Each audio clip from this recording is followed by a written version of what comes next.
Bonjour à tous. Je pense que vous avez suivi quelques événements qui se sont passés. Je vais vous rappeler pour que vous puissiez vous souvenir un peu des événements tels qu'ils s'est passé. Donc, je suis en train de parler aujourd'hui. Sultan Makenga vient d'annoncer la fin du M23. Il a annoncé, mais beaucoup de gens ne vont pas comprendre comment il a annoncé ça. Vous n'allez pas comprendre. Il faut lire entre les lignes pour comprendre ce qui se passe.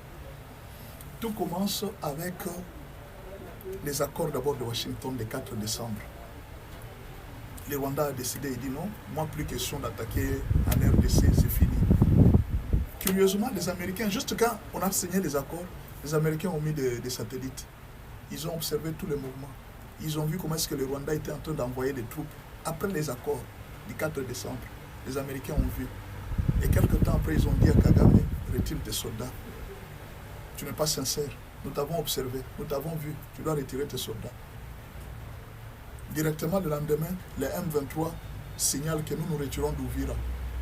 Et ils pensaient que les Américains n'étaient pas en train de voir. Les Américains étaient en train d'observer, ils voulaient voir sa sincérité. Ils voulaient voir la sincérité de Kagame. Ils lui ont dit retire tes soldats. Kagame a fait semblant, il a appelé une presse pour dire que nous montrer que vous avez retiré les soldats, mais ne quittez pas, nous allons continuer la guerre. Il est dit en silence. Lui, il pense qu'il est en train de tromper les Américains. Vous savez, les gens qui t'ont donné le pouvoir, même un féticheur qui te donne le fétiche, ne crois pas qu'il t'a donné tout. Tu ne peux pas être directement, tu commences à dire que non, tu as dépassé les féticheurs. Non, le féticheur a toujours un petit secret qu'il garde. C'est ce que Kagame ne comprend pas. Il ne sait pas que les Américains, malgré qu'ils lui ont donné beaucoup d'avantages, ils ont toujours leur petit secret qu'ils gardent pour les contrôler, pour les surveiller. Il ne savait pas. Alors il a trompé le monde entier, il a trompé aux Américains. Je ne suis pas au Congo, je ne suis pas au Congo comme d'habitude, je ne suis pas au Congo, je ne suis pas au Congo. On est en train de mentir pour moi. Moi, mon problème, c'était le FDLR. Finalement, les Américains l'observent. Ils sont en train de l'eau. Ils lui ont donné des avertissements. On l'a appelé plusieurs fois. Retire tes soldats. C'est un avertissement. Rappelez-vous de ce que Roubio a dit. Nous avons averti plusieurs fois à Maduro. Nous lui avons donné plusieurs fois l'occasion de paix. Il n'a pas voulu écouter. Les Américains l'observent jusqu'à maintenant. Ils sont en train de l'observer. Alors, qu'est-ce qui s'est passé? Les samedis, d'abord, il y a eu cette erreur de Sylvain Ekenge. Il a commis une très grave erreur.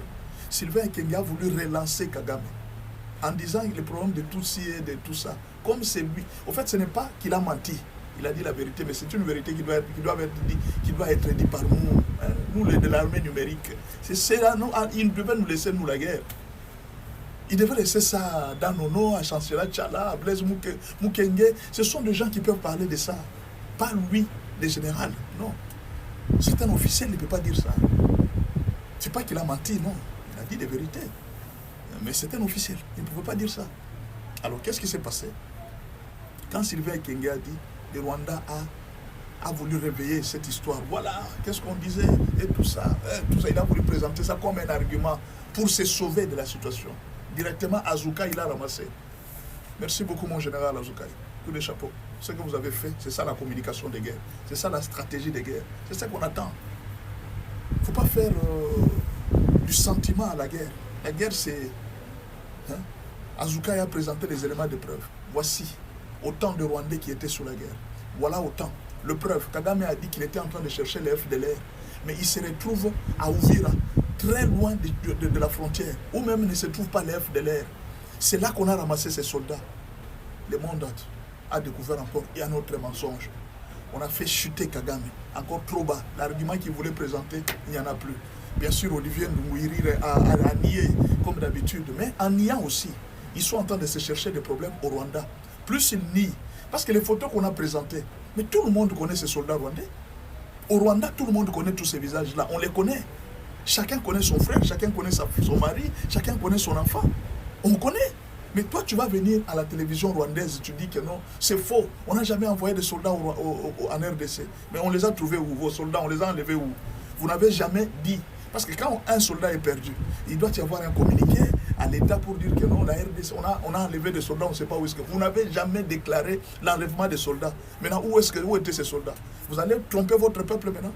Le peuple rwandais aussi a ouvert les yeux. Il dit, ah, donc il a toujours dit que nos enfants vont en guerre, donc il les envoie en RDC. Et quand la maman de cet enfant voit son enfant, quand les parents de ces voient leurs enfants, qu'est-ce qu'ils vont dire? Donc vous êtes là. Et ça commence à amener un problème au Rwanda même. Coup de chapeau, mon général Azoukai. On a besoin de ça. C'est ça la stratégie des guerres. Et directement, là, mon général a présenté sa situation samedi. Les dimanches, Sultan Makenga passe, il réunit les soldats. Il leur dit, bon, écoutez, de toutes les façons, pour le moment là, nous sommes en train de vous demander, nous sommes en collaboration avec la Croix-Rouge. Pourquoi la collaboration avec la Croix-Rouge? Je vous dis d'abord ce qui s'est passé, le 2. Vous connaissez les 2. Ce qui s'est passé, c'était le vendredi. Il y a eu une très grande marche à Goma. La pression a commencé à monter. Ils ont encore tué. D'où, sur le plan international, la réputation de Kagame s'est détruite davantage. Du M23 s'est détruit davantage. Même ceux qu'ils étaient en train de chercher, maintenant, ils sont considérés comme un mouvement terroriste. Maintenant, qu'est-ce qu'ils vont faire pour se légitimer, pour éviter la prison, pour éviter les conséquences? Parce qu'ils parlent entre eux. Les Américains, même s'ils se taisent, ils sont en train de suivre, ils sont en train de préparer. Ne croyez pas que pour arrêter Maduro, c'était un problème d'un jour. Ils se préparent chaque jour. Pendant que nous sommes en train de parler là, les Américains sont en train de se préparer. Est-ce que vous savez qu'au mois de janvier, il y aura... La MONUSCO va commencer parce qu'il y a beaucoup de gens qui disent que mais finalement, les Américains ne font rien pour nous. Les Américains ne viennent pas comme ça. Lucie Talmine, l'ambassadrice américaine, elle a dit, nous on ne va pas envoyer les troupes. Le grand problème, c'est que nous allons renforcer la RDC. Nous allons collaborer avec les forces régionales. C'est-à-dire quoi? Les Américains vont inviter la MONUSCO. Parce que les Américains utilisent toujours la MONUSCO. Et c'est ce que Lumumba avait fait aussi. Il avait fait commis une erreur. Il avait appelé les casques bleus pour venir l'aider et mettre la paix en RDC. Or, les casques bleus, c'est les bras étendus des Américains. Et c'est là qu'il était venu se faire arrêter. Donc les casques bleus, les Américains les utilisent. Ils les utilisent comme leur propre armée. Et ce qui fait que Kagame, aujourd'hui, il ne peut pas affronter les casques bleus qui viennent au mois de janvier ici. Même si vous dites que les Américains n'ont rien fait pour nous jusque-là. En envoyant juste, en faisant déjà de la MONUSCO un mandat offensif, c'est une grande bénédiction que les Américains ont fait pour nous. Et celui qui sera à la tête de la MONUSCO, c'est un Américain. C'est déjà une grande solution pour nous, parce que nous allons nous battre maintenant officiellement. Vous comprenez? Et Kagame n'a plus de raison d'expliquer pourquoi il est en RDC. Quelle est la raison? Alors qu'il a déjà signé qu'il doit respecter les accords. Alors qu'il y a déjà une résolution 2773. C'est ce qui affaiblit Kagame. Il n'a plus un argument pour présenter. Et avoir l'argument, prendre ces soldats, tu les envoies jusqu'à Bukavu. C'est là qu'on les... Non, jusqu'à Uvira. C'est là qu'on les a arrêtés. Quelle frontière? Entre la RDC et Uvira, il n'y a pas de frontière. La frontière est à 75 km d'Uvira. Qu'est-ce que tes soldats sont venus faire à Uvira? Ça devient compliqué. D'où Sultan Makenga était obligé maintenant pour légitimer le mouvement M23, après la mort de plusieurs jeunes à Goma, le 2. Et puis, la présentation des soldats rwandais qui sont arrivés en RDC. Ils se sont retrouvés qu'ils étaient KO. Tous les arguments qu'ils avaient étaient tombés. Qu'est-ce qu'ils pouvaient faire maintenant? Chercher maintenant à légitimer les mouvements sur le plan international. Chercher à s'élever pour montrer qu'ils ont la bonne volonté. Sultan Makenga, que nous faisons ça dans l'accord, dans le cadre de la paix. Depuis quand le M23 a déjà cherché la paix? Ils ont signé l'accord de Doha. On leur a dit d'attendre les 17 pour qu'on se retrouve au Togo. Ils ont été pressés d'aller prendre Uvira. Ils n'ont pas respecté les accords de Doha. Et maintenant que la RDC a attaqué la porte sur les accords de Doha, où est-ce qu'ils vont encore aller pleurer? Ça finit maintenant. Maintenant, ils veulent collaborer avec la Croix-Rouge. Et ils ont dit aux soldats congolais de rentrer. Non. Ce n'est pas qu'ils ont demandé aux soldats congolais de rentrer. Ils se sont rendus compte que les soldats congolais sont en train de partir d'eux-mêmes. C'est seulement pour couvrir leur honte. Il y a déjà juste le mois dernier, au mois de décembre, il y a près de 323 soldats qui ont quitté l'AFC pour se diriger vers le Congo. Non, nous demandons à tous les soldats et les Ouazalendo qu'on avait arrêtés, s'ils ont la volonté de rentrer chez eux, ils peuvent partir. Et le deuxième problème, ils n'ont plus d'argent pour payer tous ces soldats. Où est-ce qu'ils vont trouver l'argent? Ils étaient en train d'espérer prendre des minéraux par-ci, par-là, voler par-ci, par-là, pour commencer à prendre.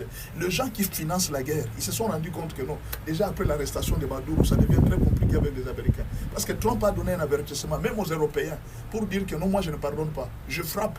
Et Trump a encore 3 ans. Félix a encore 2 ans. On ne joue pas. Donc pour le moment, ce que Sultan Makenga a annoncé, c'est la fin du M23.